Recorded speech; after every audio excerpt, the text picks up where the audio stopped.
Okay, good morning, guys. This is Ron. It's Saturday morning, about a little after 3. Excuse me, 3 minutes after 10. I'm sorry. Uh, but here we are again. Look forward to these days. Nice, peaceful, beautiful Saturday morning outside in the upstate. I hope you are doing well as well. So let's start with questions. Do we have any questions or anything that may have gotten your attention that you'd like to discuss?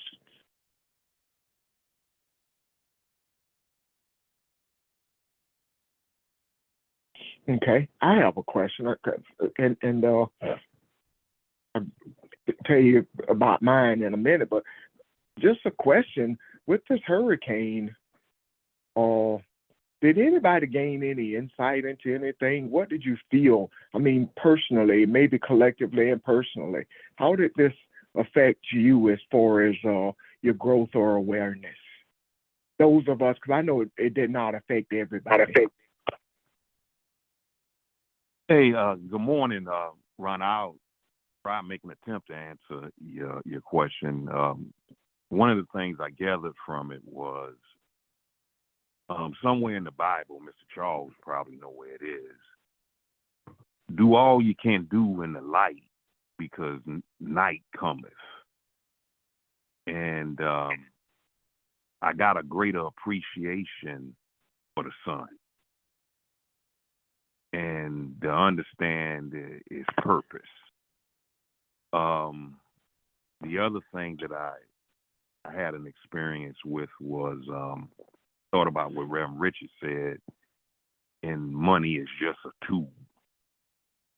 And I went to a place to eat, and it's cash only. And I saw people come up there that probably had, you know, Black American Express cards. That credit card had no purpose then. And to see some people get out their vehicle and they're excited to get some food and only to find out it's cash only. How some people walk back very depleted. So those were the two things that I gathered, that I gathered a great appreciation for the sun, and I also had a great appreciation for night. Whatever I can do on Monday, do it on Monday. Don't let it go into Tuesday. And a great appreciation for money is just a tool. And that's about it. Thank you. Thank you, George. I appreciate that. I like what you said about the sun, particularly. Um, it's funny how this what this isolation did to us. Uh, I felt this even more than I did the pandemic, the isolation part, and maybe because of the darkness, as you were saying, not having power. But anyone else? Hey, good morning, everyone. Good morning. Hey, Nick. Um, hey, I'm a little bit sick, so I apologize for my voice, but uh, Okay. the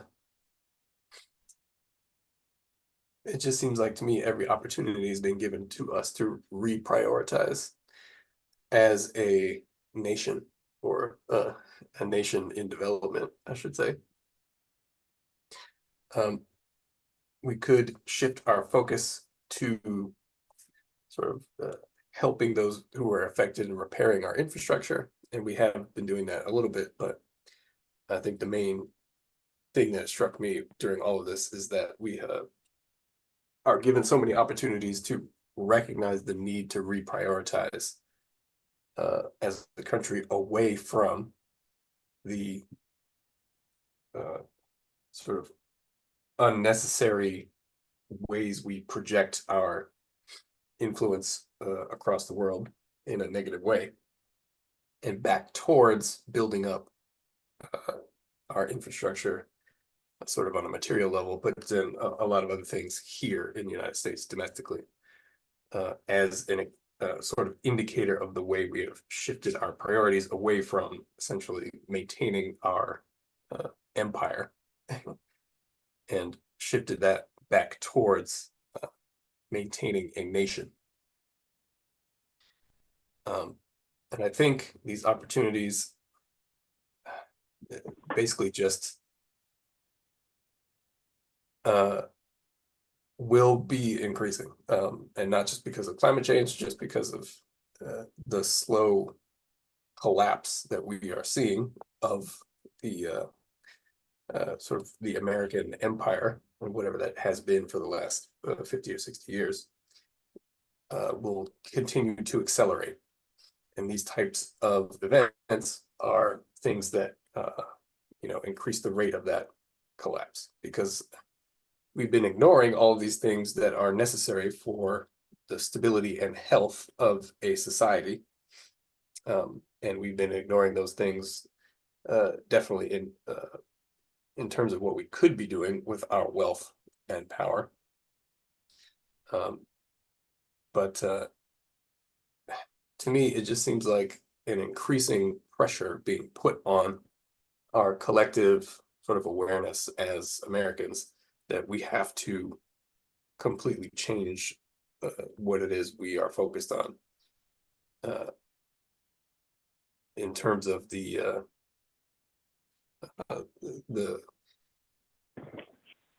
sort of what the people in our positions of power sort of use that power for. And that was probably more vague than I meant it to be, but we have to stop selfishly projecting and attempting to maintain this empire, which is, as I mentioned, in sort of collapse due to a lot of very foreseeable circumstances that we ignore because we don't care. We want to continue the process of wealth accumulation indefinitely, which is impossible. Anyway, not to ramble, but it just seems like these kinds of things are going to happen more and more. And every single time they do, they will be increasing the pressure that we all feel that we need to put on people in positions of power to change the way that we are in this country. Anyway, thank you. Good morning. Good morning.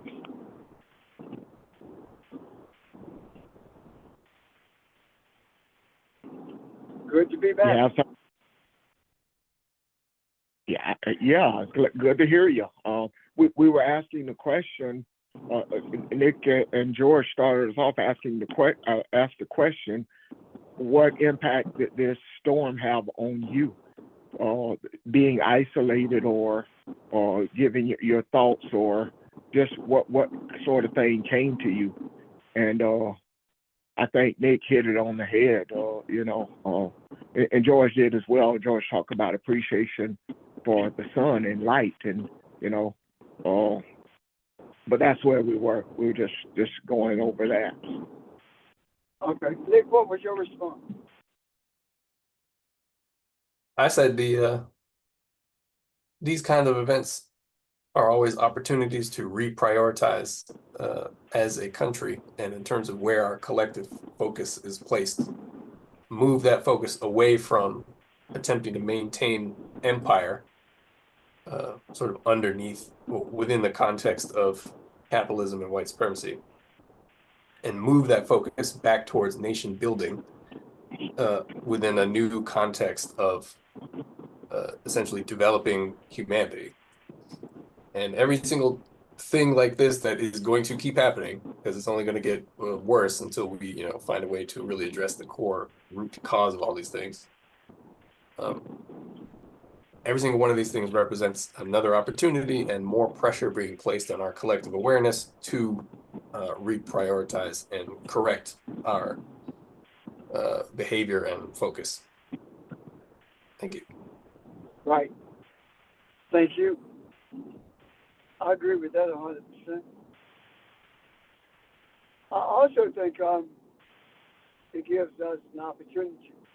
I know for me anyway, because we still suffering from the remnants of, well, not suffering, but we still experiencing the remnants of it. For me, it gave me opportunity to see what it means to be our brother's keeper. I believe that this was one of the worst experiences that I've ever had, in that it was a new experience for me. Excuse me. It was a new experience, not just for me, but for everyone who experienced it in this part of the state anyway, or this part of the country, I should say, because we have never had a Category 3 hurricane to come this far inland, not to my knowledge anyway. I know doggone well it's not been one of my experiences. I think the Creator was also sending us a message. The message the Creator was sending is what Nick was talking about. But in addition to that, I do not think that people who have not experienced it can have much of an idea of what we are talking about when we talk about experiencing it. Because this was not like a thunderstorm, neither was it like a tornado that just passed through. This was totally different. This was like a 500 tornadoes at one time, from the damage that it did and from the surreal nature of it. The people are still recovering from it. I do believe also, but not to believe, I know from my experience with other people, especially the people around me, they were in a state of shock without realizing they were, because it was everyone being in survival mode. And I noticed how people began to interact with each other in order to make sure that each other were taken care of. And I think that it gave me a greater sense of, oh my God, for the people who go through this 2 or 3 times a year, or go through it seemingly every year. Now, there are things I do believe that the Creator allows to happen in terms of the COVID, which actually put us to where we are in terms of our interaction. But this is different. This is totally different. The lives that were lost during COVID, most of those lives that were lost was due to negligence. Negligence on the part of the government, negligence on the part of the people, and pure stupidity on the part of some of them for following an ignoramus the way that they did. This storm impacted people who had no control over it whatsoever. And I believe this was more of pushback from the earth. This is more of the earth saying that it's time for you guys to do something about this. Take your rightful place, stand in the space of change. Otherwise, you're going to be inundated with this in greater ways than you have. So my heart goes out for the people, especially those in Asheville and other areas of North Carolina and Florida who were really, really hit hard. There has never been in that portion of North Carolina a storm of this nature.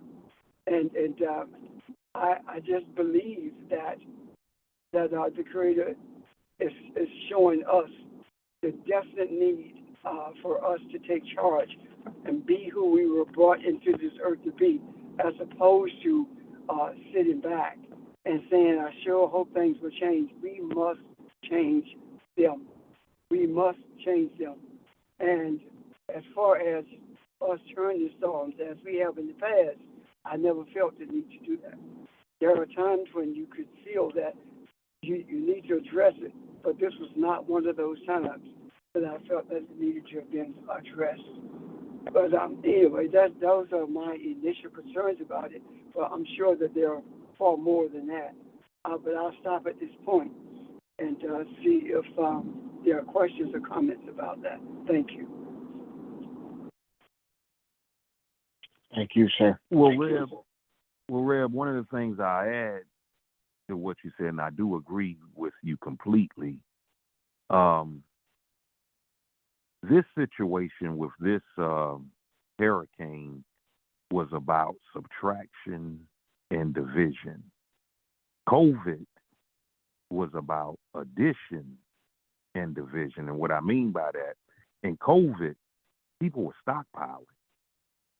And there were some people who were dividing. Hey, this is what I got. Let's do some division. I can give you some. This situation was about subtraction, and you had to divide. You had to ration out. And hey, I got a grill and you got charcoal, and we got a little bit of food. Let's work with one another. So that was just my intake on it. Of COVID was really about stockpiling, and this situation was by way of, I feel, the universe. What you hoard, I'm gonna take it all away from you. So that was just my interpretation. Thank you.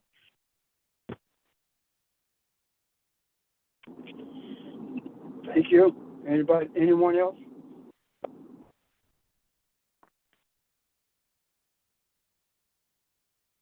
I agree with what has been said as well.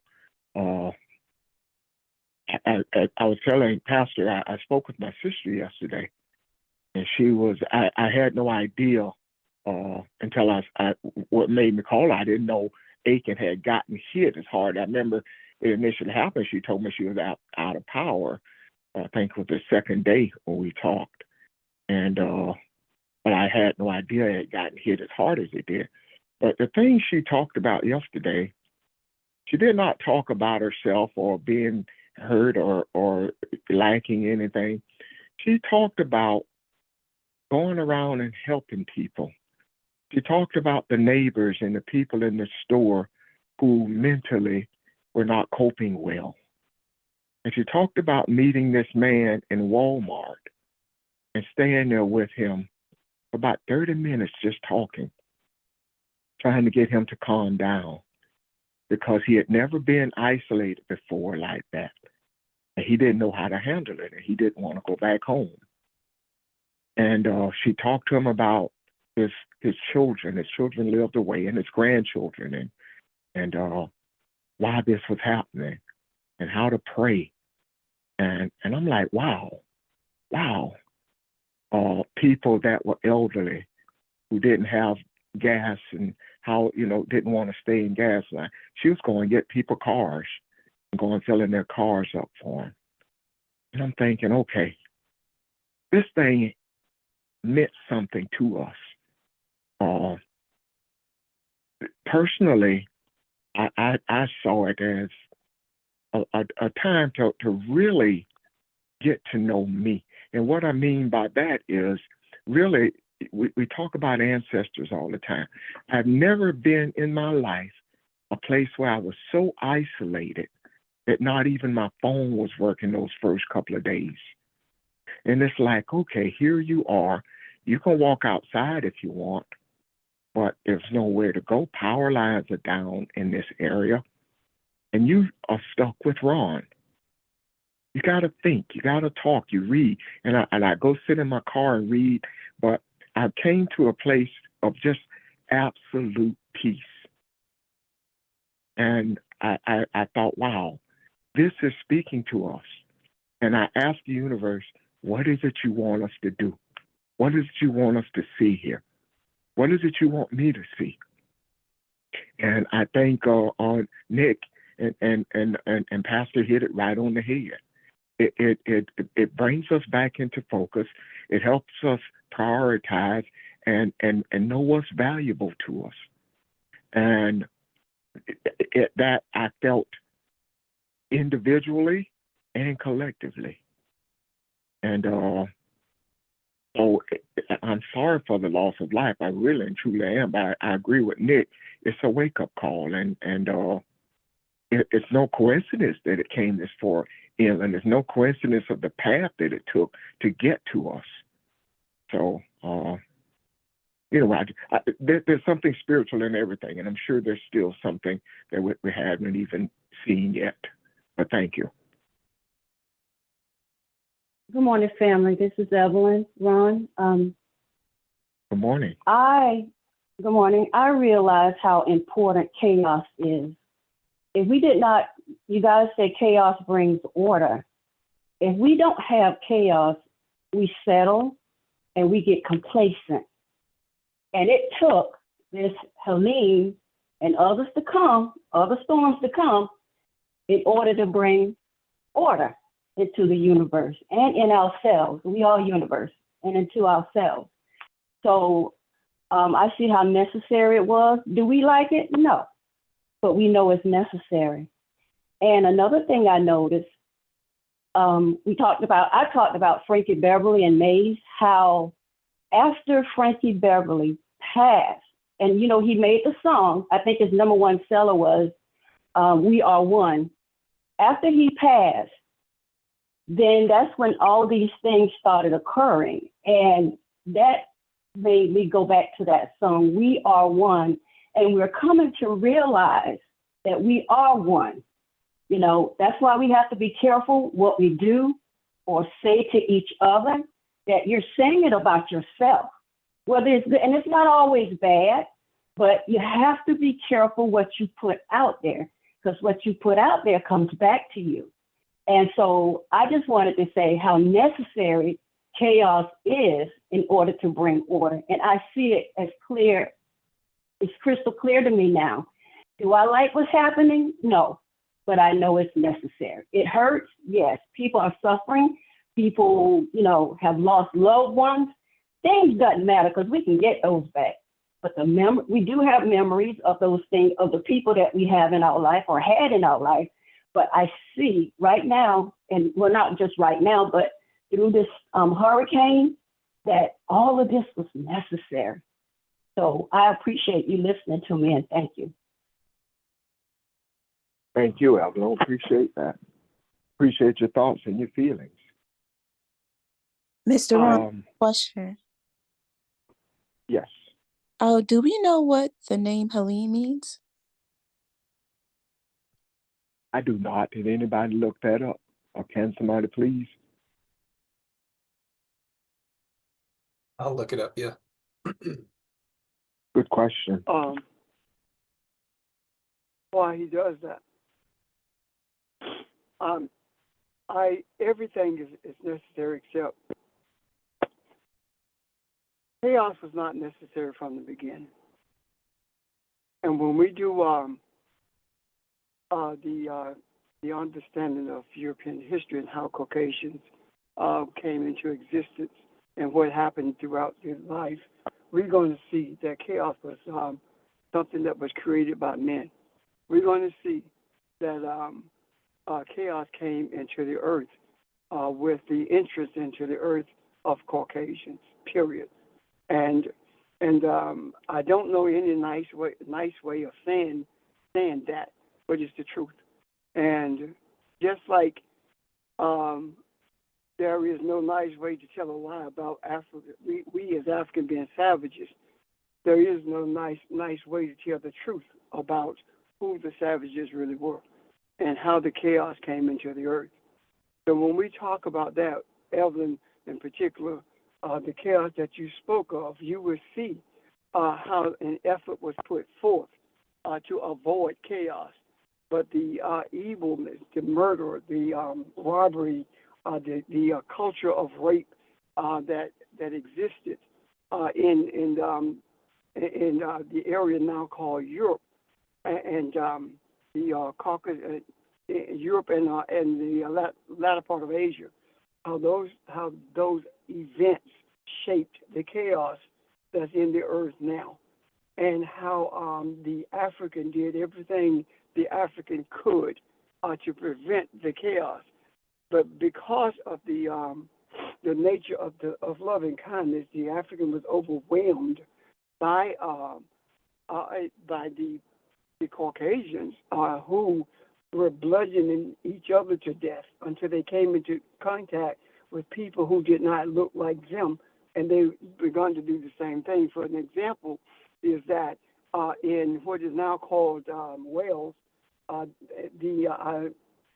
group of people, Africans from Spain, as well as from other parts of Africa, were in that area. They called themselves Iberians.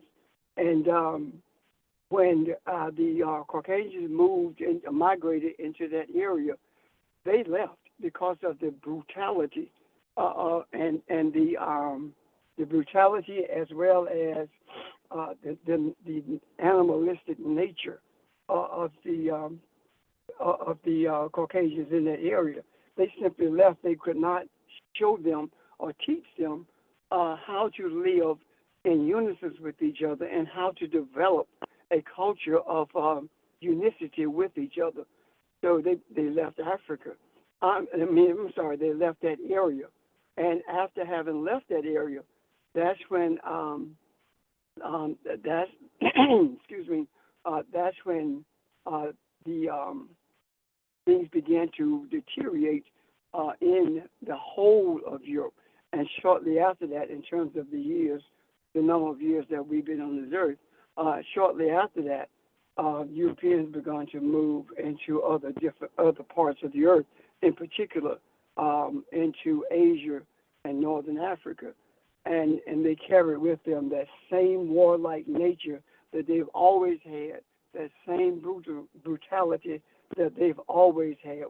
They carried it, they exported it with them.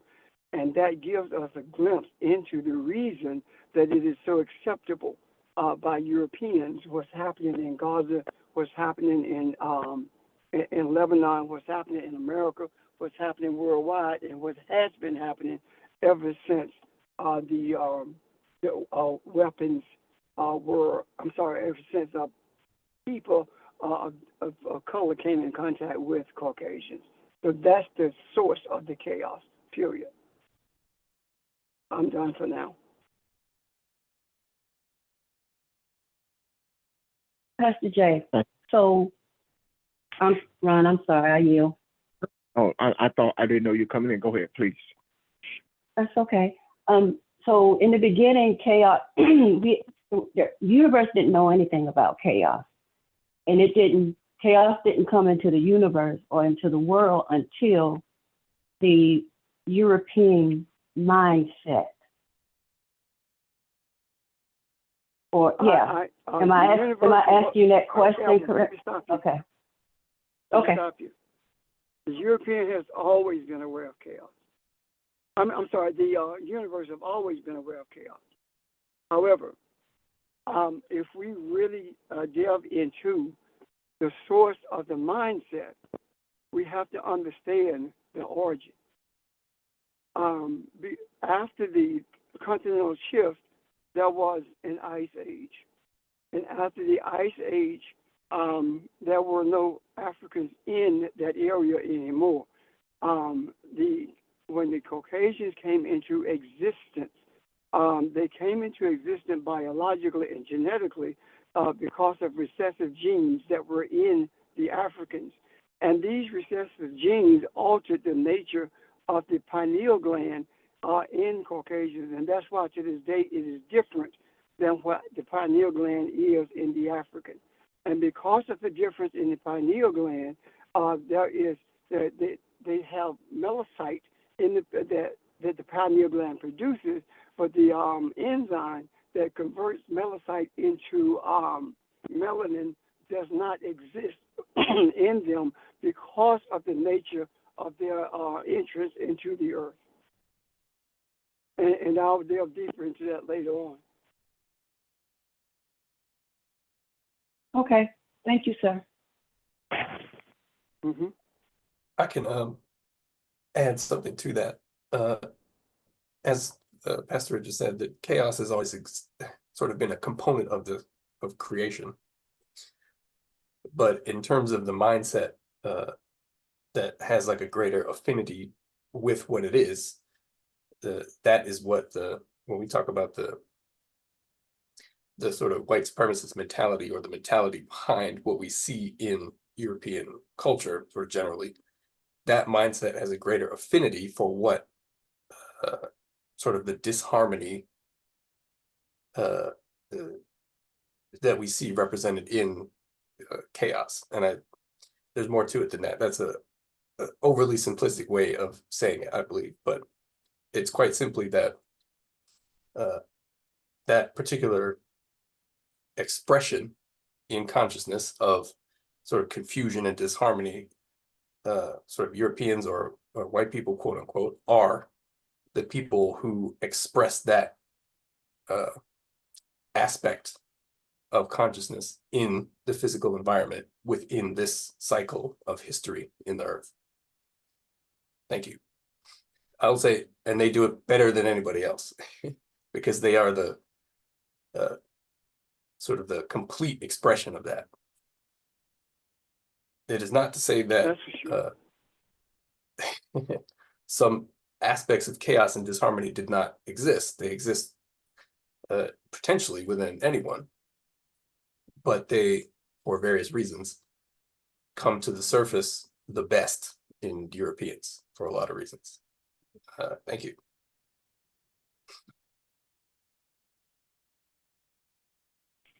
Thank you. Anyone else? Oh,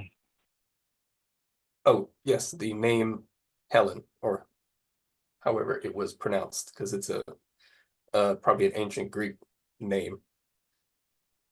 But I like to use the website behindthename.com. It's pretty good. There's a few different meanings, potential meanings, but it could mean torch, like something that is burning. It could also be related to, we would pronounce it Selene, but if you spell it out, it's kind of similar. Helen versus Selen. And Selene means the moon. And Helen was also the daughter of Zeus and Leda, but she was the woman who got kidnapped to start the Trojan War, if anybody remembers that story, according to legend. Anyway, thank you. Thank you. Did that offer any insight to anybody? Well, Ron, sorry, this is Janice. Hi. Hey, Janice. Sorry, I'm driving, so please pardon the road noise, but I wanted to, I'm not somewhere I can look it up, but my thought was that with, I don't know if Helen was part of the Greek pantheon of gods, and if she was, there has to be a connection to Kemet, because I feel like those gods are derived from the Egyptian gods that we know. And that's something I intend to look into, but I don't have anything on it right now. That was all I wanted to say. Does anyone have any insight? And thank you. And we anxiously await your discovery when you look into it. But does anyone have any information right now or any thoughts on what Janice just said?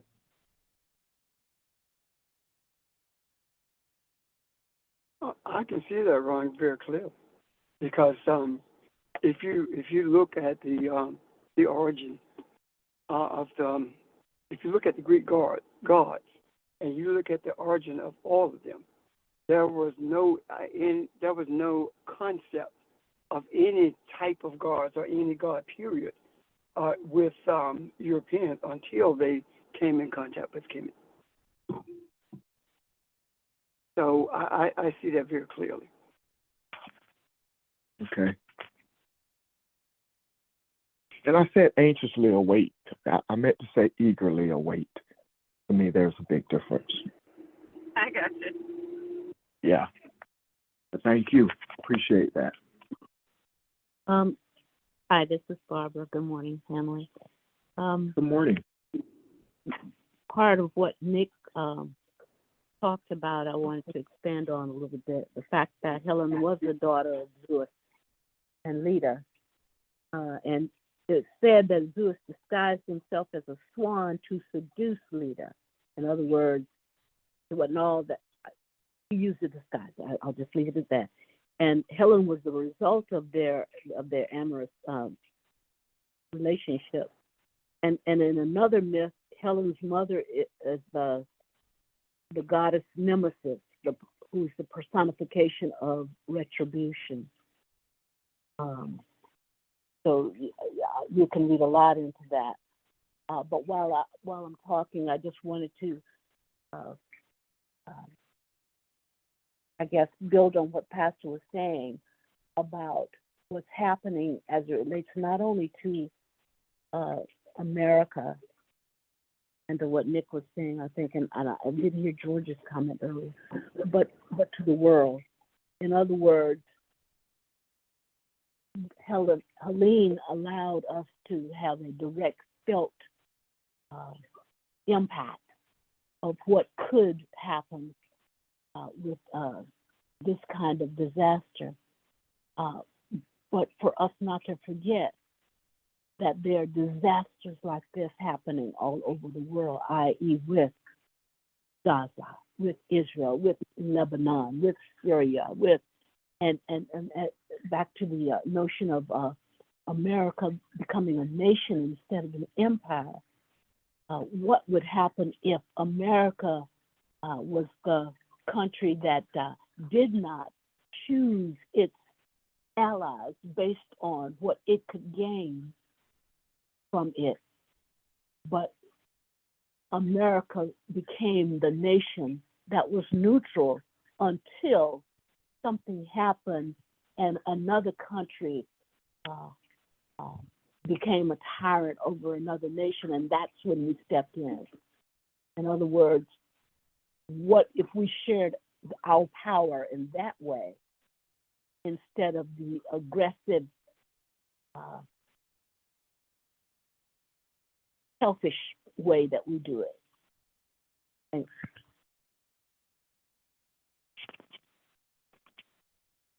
I like that. Thank you. Good morning, Ron. Good morning, sir. How? Yeah, I just wanted to, just mention that, when George mentioned about the sun, I had an experience, yesterday when I was out, watering the plants.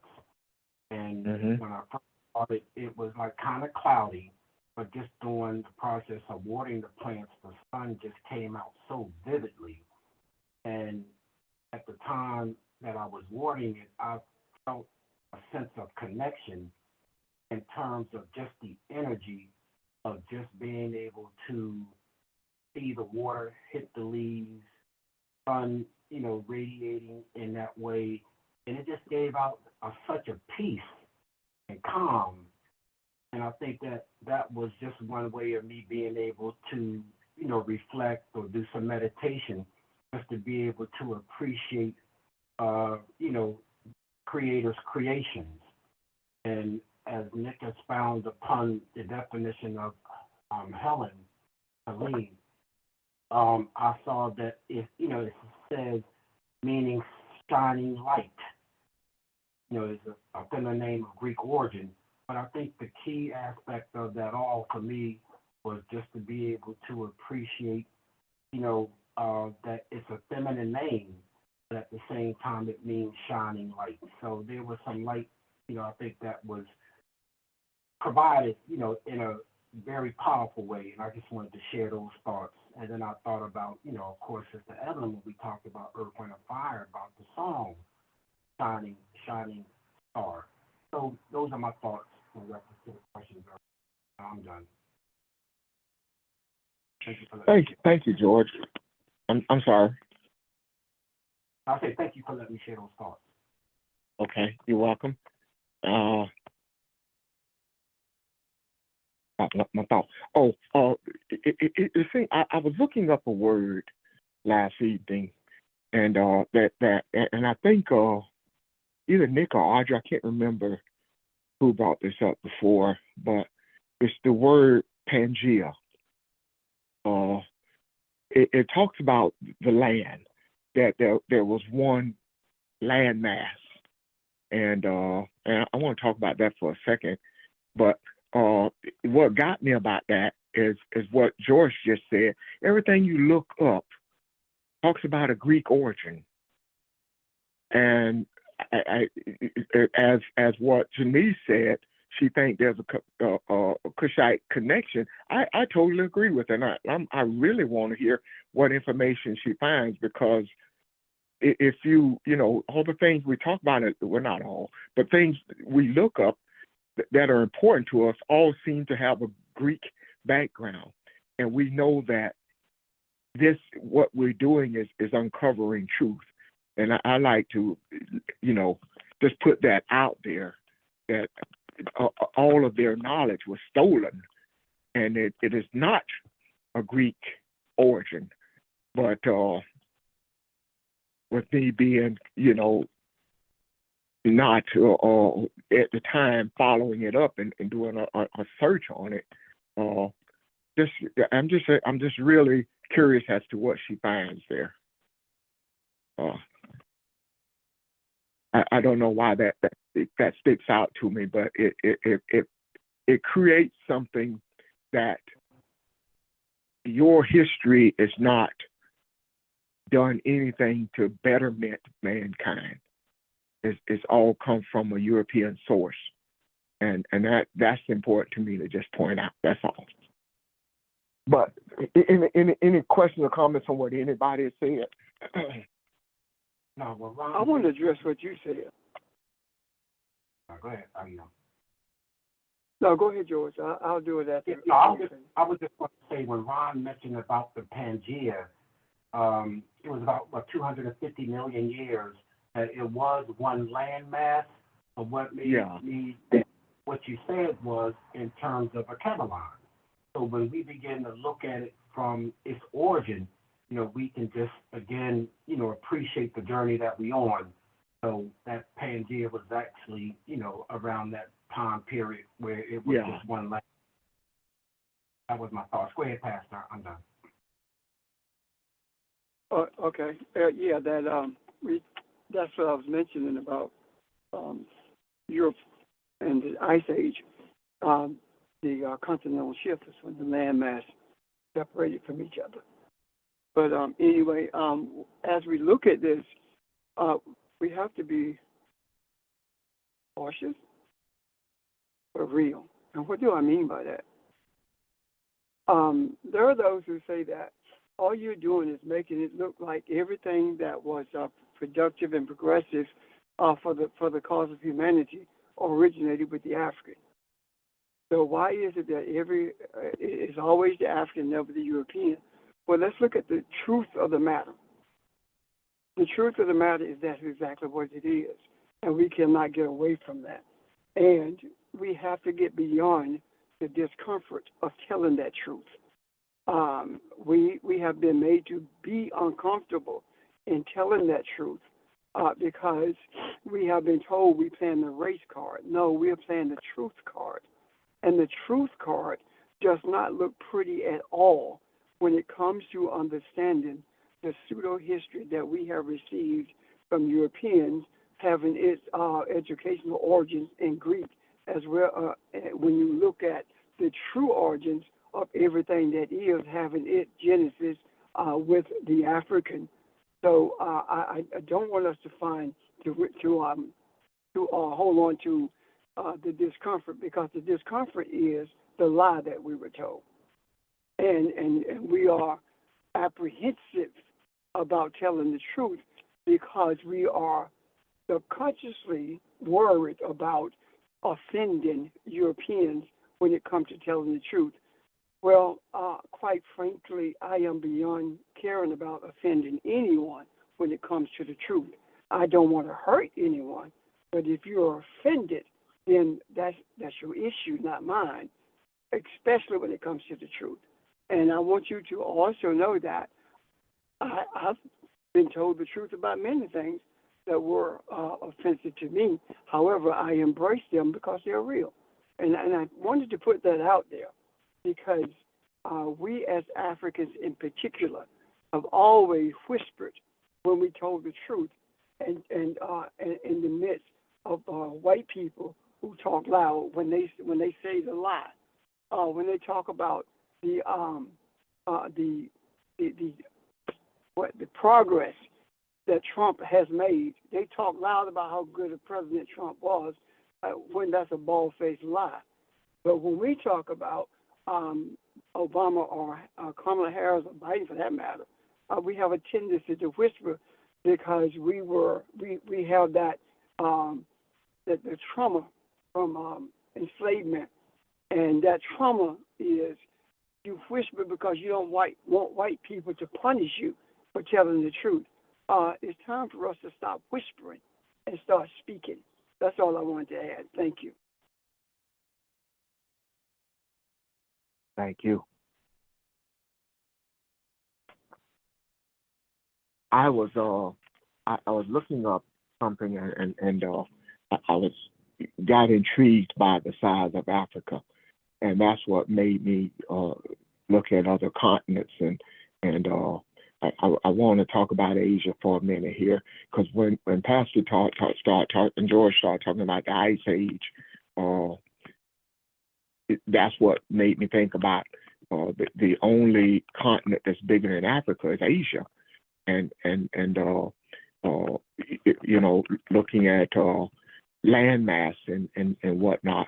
Well, Ron.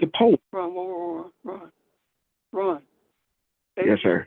The largest continent on Earth is Africa. You could put Asia in Africa.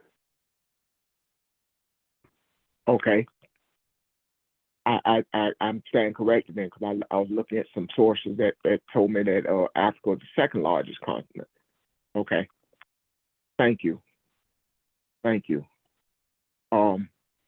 I looked at it from a spiritual perspective. What I was trying to see, though, or what I believe anyway, is that the separation came because land is consciousness. Land is what we value. Land is what we are aware of. And so what Pastor just said, the mere size of Africa may say that what is valued there, meaning community, meaning love, meaning harmony, meaning balance, is what the earth is in need of. And that is why that all the continents separated, because everybody was divided in the things that they saw as being valuable. And once that divide happened, it was sort of everybody took on an identity separate from who they truly were. And that is where we are now. The division of the earth in spiritual terms is what I'm trying to say, is divided based on the things that we deem as important to us. And but I just thought that would have made a good discussion just to look at that when that happened. And but I'm glad George said something. It was 230 million years ago. Where were we? What was going on? And I think you guys talked about that. So I just thought that was interesting.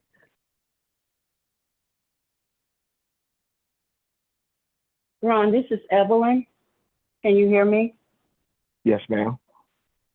You know, I understand what you said earlier about Asia being bigger than Africa, and I appreciate, and that's what we were taught. But I do appreciate Pastor correcting us, because we've been told so many lies. I mean, I can see why he said that, and I'm glad that was corrected, because we need to be retaught. As Audrey talked about being educated, I think you know we had that discussion. So we just need to be re-educated on everything, because they told us so many lies. And like Pastor said, we need the truth. And if people don't like it, that's something that they have to deal with. But I appreciate that, Pastor Jay, because I thought it was too. But yeah, we need to be re-educated. You're quite welcome.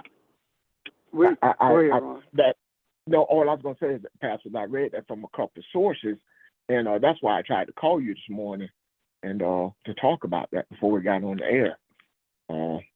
Because I did find that a little confusing, but okay. But yeah, I appreciate it. I'm sorry. Go ahead. Evelyn talked about Go ahead. Now, Rev, you can go ahead and just give it to me when you get done. Forgive me. No, go ahead. Well, the thing that when Ron said Asia was bigger than Africa, it just resonated with me that that's not true.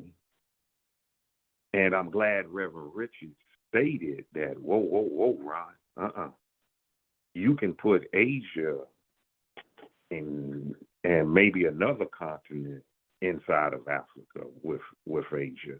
Yet the thing of it is, in Reverend Richard informing you of that, which is true, Ron, you are still obligated to do your own research on it.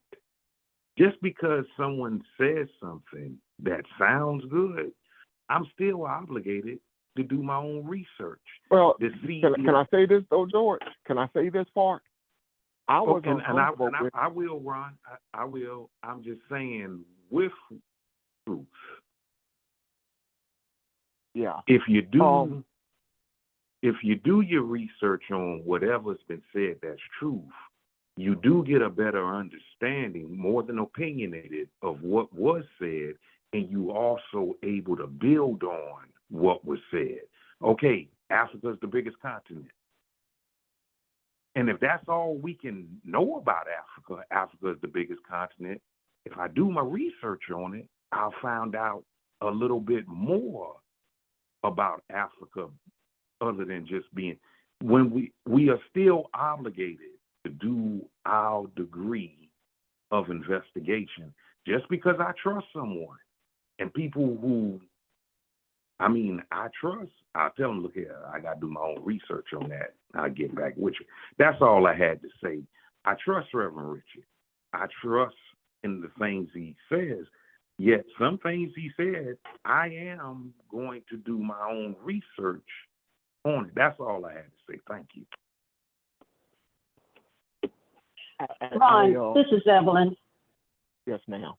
What we're learning is not about, or what we're being taught, it's not about opinions. It's about the truth, just like Pastor Jay had said. So anybody can have an opinion, but the truth is what matters. That's all I wanted to say. Thank you. Yeah, I did research, and what I found, what I do, and maybe perhaps the other teachers can attest to this as well. I try to find sources that I trust.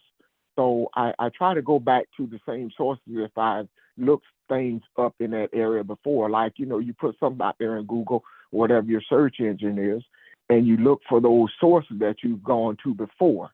So when I saw that, it didn't sit well with me either. And I thought, we just talked about this not long ago. Let me call Pastor. And I tried to reach him this morning. Of course, he was tied up. We didn't get a chance to talk. So, but I trust the people on this line. And that is not, it is important, but it's not so much anything I would worry about researching. Because what I'm looking at is what's spiritual. Everything now is about what's spiritual. So we look at that and say, okay, Africa, that makes more sense to me, and it supports my theory or my fact about the spiritual nature of Africa and what it means to the world. So that's all. I thought it would have made a pretty good discussion to look at that, and but we can but I trust what's being said. Yeah, I'm good with it.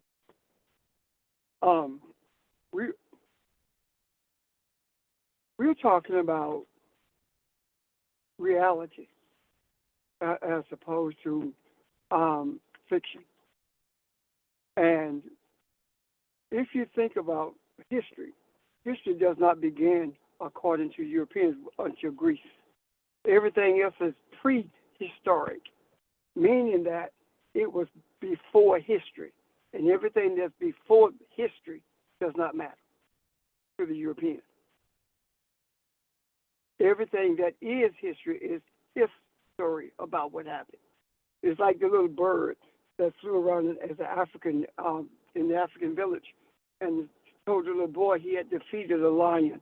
And the little boy goes to his father and asks him, "Is it true that that little bird defeated a lion?"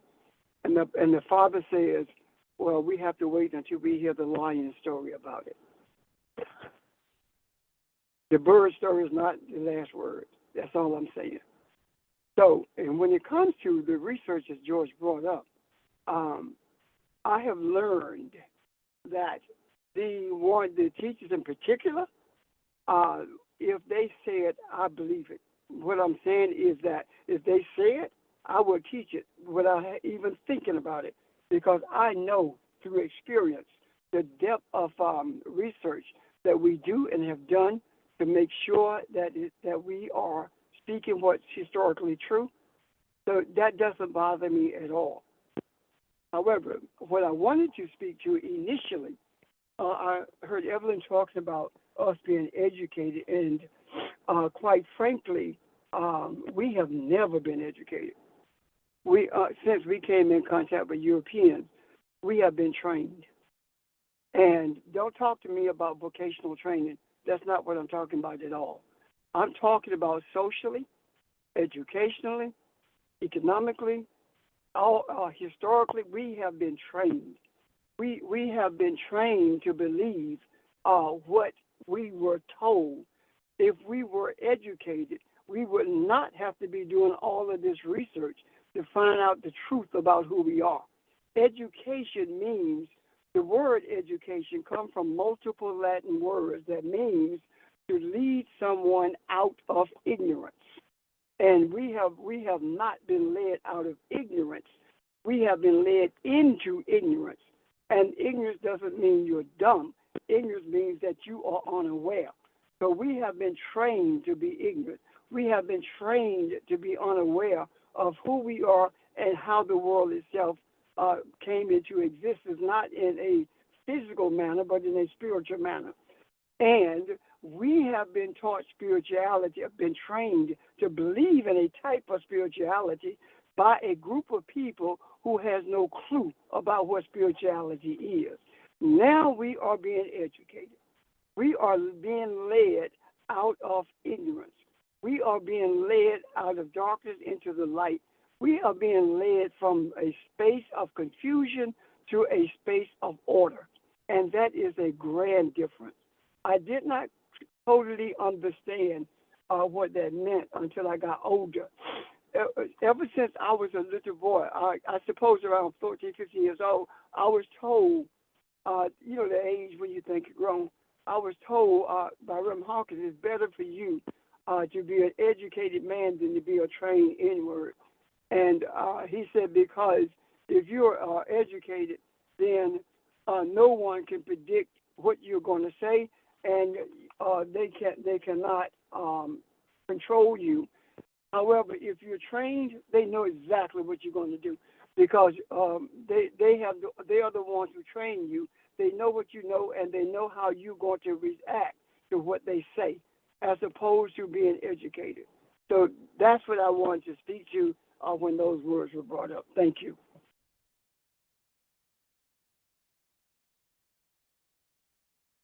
Thank you, sir. Rev, I get what you're saying, and I'm just letting you know where my stance is on certain things.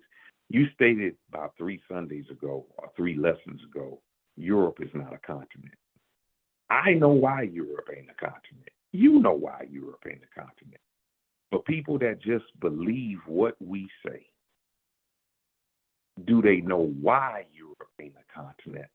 I'm just saying, in our growth and in our maturity, I am still obligated to do some degree of investigation on what was said, if I trust the person or if I don't trust the person.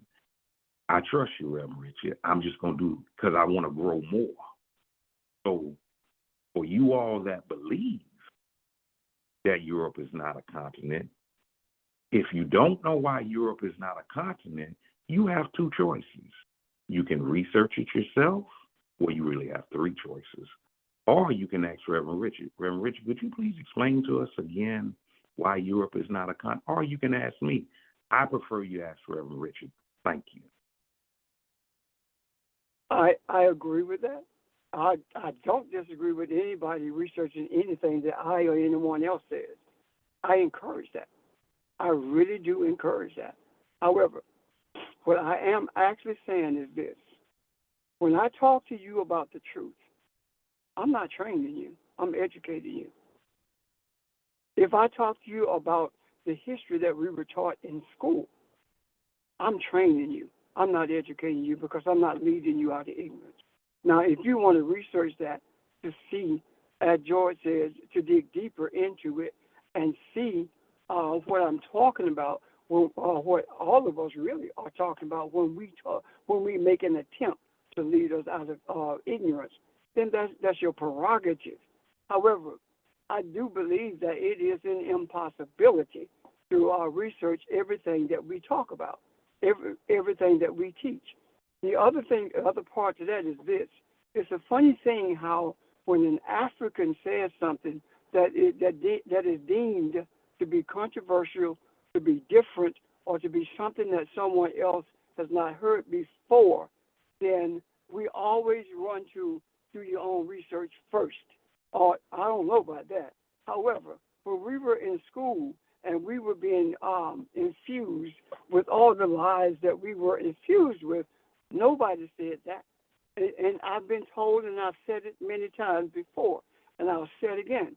If I were a white man of European descent speaking about what I know in regards to history, in regards to spirituality, in regards to the nature of the scriptures, their origin, and the truth that's embedded in the lies that's in those scriptures, if I were a white man saying this, I would be applauded. But since I am an African saying this, we have been trained to the extent that we do not lend that much credence to what the African says, because we have been trained to look at the African with suspicion, regardless of how well informed the African is.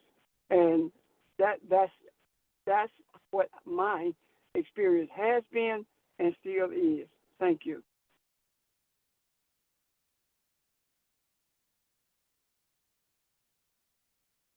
Okay. Questions or comments, guys?